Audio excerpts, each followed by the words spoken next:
Hacker's Test. Section 1. You will hear a telephone conversation between a customer and a camping site representative about reserving a campsite.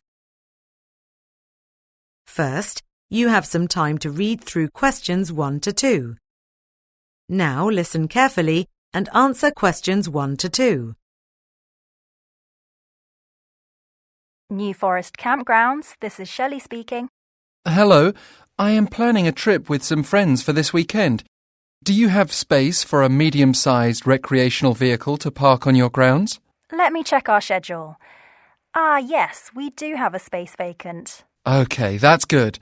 And we will have some additional cars too. Do you have extra parking spaces? We have a few, but they are often filled up. However, there is parking available nearby at Exbury Gardens. You'll see it right next to the bus stop for the gardens. What was the name of that again? Exbury Gardens. It is a 10-minute stroll from the camping site. Or if you're driving, it's under 5 minutes from our grounds to the garden's main gate. Oh, yes. I've heard of those gardens. They are quite popular. I'd highly recommend a visit there to see the floral displays. And you can also go boating on a lake there. You and your group may enjoy it. Thanks for the tip. I'm here with friends and we have already made plans to do some hiking. Anyway, could I go ahead and make the reservation? Certainly. Let me get a reservation form. I'm going to need to take down some information from you. Before you hear the rest of the conversation, you can read through questions 3 to 10.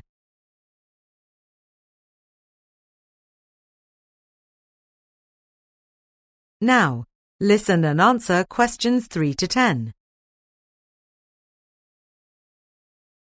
Not a problem at all. First, could I please get your full name?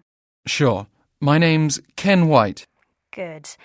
Oh, and could I get your street address for our records? Yep, it is 43 Hughes Street. That's Hughes, and it is in Bracknell. And could I get a number to contact you at? My mobile number is 07700 940 281. 07700 940 381? 940 281. Got it. OK, and what date do you plan to arrive? I'll be there on Saturday, October 4th. And how many nights do you plan to stay? Just the one night. We're driving to the coast to spend 2 nights there after that. OK, that's fine. So, what time do you think you'll arrive?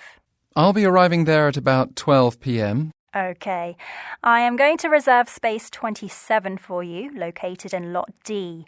That's in the northwest corner of the grounds. So when you come in the gate, go straight ahead for about 5 minutes and then turn left before you come to the main building.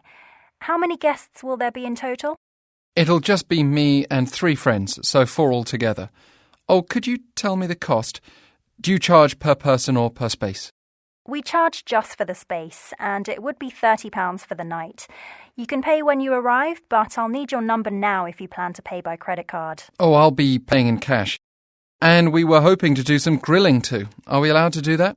Yes, but if you cook food at your campsite, there are a few things you should be aware of. We don't recommend cooking any food after it gets dark. That's usually around 8 p.m. If you do that, then wild animals might be attracted to the smell. Also, we do have a small supply of grills available, but there is a £5 charge for use. And we also rent out tents.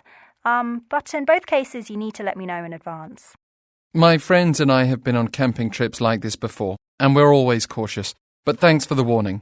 Yes, we will want to use one of your grills for sure, but we won't be needing tents. Perfect.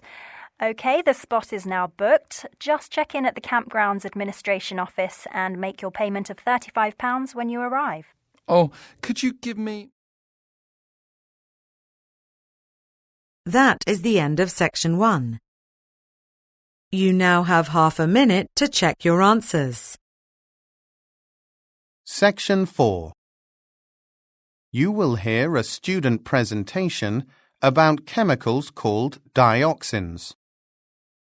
First, you have some time to read through questions 11 to 20.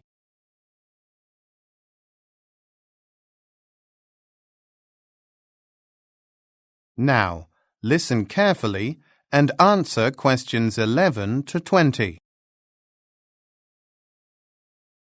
Good morning, everyone. I'm going to present my research project about dioxins today. First, I'd like to offer a short explanation as to why I chose dioxins as my presentation topic. In the United States, we hear a lot about dioxins, but not everybody understands where they come from or why they are harmful. I'd like to explain those two topics first, and then talk a little bit about how to avoid exposure to these harmful chemicals and what we can do to decrease the presence of dioxins in our land, air, and even food. First of all, what are dioxins?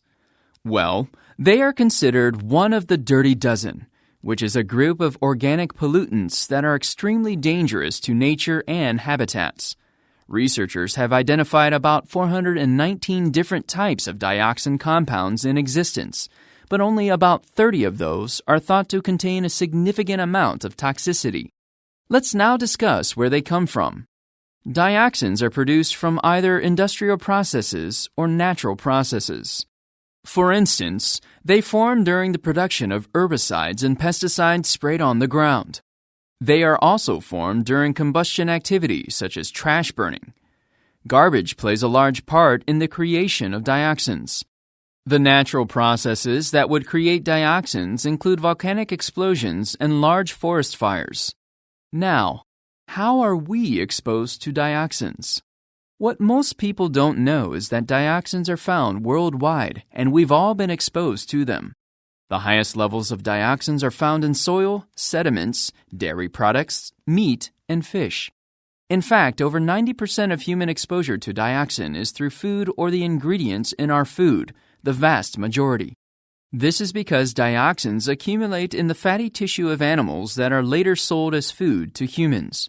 For example, a study in Belgium from 1999 found high levels of dioxins in poultry and eggs, which was traced back to animal feed in particular locations.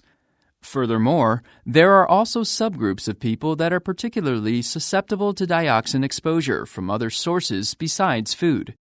In particular, people who work at incineration plants or hazardous waste sites are definitely exposed to an abnormally high amount of dioxins.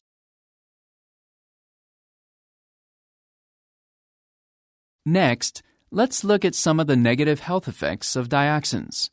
As I already said, dioxins are extremely toxic.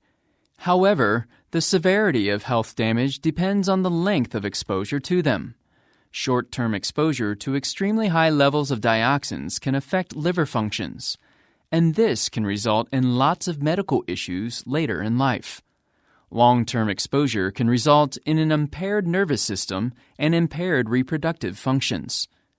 Dioxins may also cause cancer in humans as well as animals. Studies have also shown that people exposed to high amounts of dioxins have an increased risk of diabetes and heart disease. For example, a recent study was conducted in Taiwan on a group of people that had been exposed to dioxins released from manufacturing processes in a nearby factory. Findings showed that the prevalence of diabetes in this group was much higher than the national average. And another group of researchers has found that exposure to dioxins can be a major cause for heart disease. Several other medical institutions have also found definitive evidence that those exposed to dioxins have a much higher risk of developing heart disease in the future. So how do we reduce our exposure to harmful amounts of dioxins? Unfortunately, there's not a lot we can do on our own. Health professionals claim that small efforts can go a long way. Removing excess fat from meat and cutting out dairy from your diet will significantly decrease the amount of dioxins you consume through food. In addition, it is good to limit the consumption of fish from certain areas of the world. Obviously, avoiding exposure to toxic chemicals from factories and other sources is helpful as well. Finally, how do we prevent the production of more dioxins? Basically, the public can only influence this moderately. So it's really up to governments to change regulations for the production of food. Today, there are regulations for toxic waste disposal, but there is still a lot of work to do.